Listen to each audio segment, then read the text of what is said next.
சிக்மங்களூர் வந்து ரொம்ப பியூட்டிஃபுல்லான பிளேஸு. எங்கே பார்த்தாலும் க்ரீனரீஸாக இருக்கும். நிறைய கோக்னட் ட்ரீஸ் டவுன் சைட்லாம் பார்த்தீங்கன்னா கோக்னட் ட்ரீஸ் இருந்தது. அதை சுற்றி ஹில்லி ஏரியாஸ் நம்ம பார்க்கலாம், மவுண்டெயின்ஸ் பார்க்கலாம். கிளைமேட் வந்து ரொம்ப சில்லாக இருந்தது.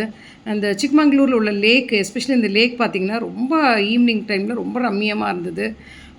காற்று சில சில்லுன்னு வந்துகிட்டே இருந்தது.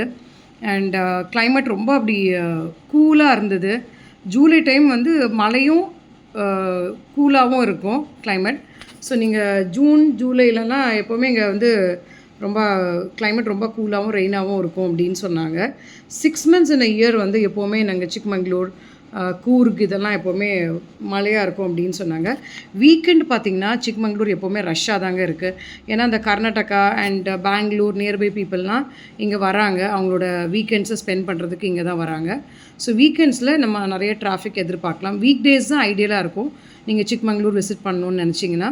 ஸோ அந்த சிக்மங்களூர் போகிற ரோடு, அந்த அந்த ட்ரீஸு, நேச்சரு இதெல்லாம் ரொம்ப க்ரீனரியாக ரொம்ப நல்லா இருந்தது. ரொம்ப டால் ட்ரீஸு, எங்கே பார்த்தாலும் காஃபி எஸ்டேட்ஸு, இதெல்லாம் வந்து நமக்கு மனசுக்கு பார்த்தாலே ரிலாக்ஸ் ஆகிற மாதிரி ஒரு ஃபீல் கொடுத்தது. ஸோ இந்த சிக்மங்களூர் வந்து கண்டிப்பாக எல்லோரும் ஒரு விசிட் பண்ண வேண்டிய ஒரு பிளேஸு. நீங்கள் வந்து ரூம்லாம் வந்து போடுறதா இருந்தால் டவுனில் போடாமல் சிக்மங்களூர் உள்ள அந்த ஹில்ஸ்லேயே நீங்கள் நிறைய ஹோம் ஸ்டேஸ் இருக்குது. ஸோ நீங்கள் அங்கெல்லாம் போட்டிங்கன்னா நீங்கள் இன்னும் நல்லா என்ஜாய் பண்ணலாம். வெதரையும் என்ஜாய் பண்ணலாம். அதோட க்ரீனரிஸ், அந்த காஃபி எஸ்டேட்டில் உள்ள ஃபீலு இதெல்லாம் நீங்கள் கண்டிப்பாக என்ஜாய் பண்ணலாம். So Chikmagalur is ideal place for everybody to visit and enjoy your weekends.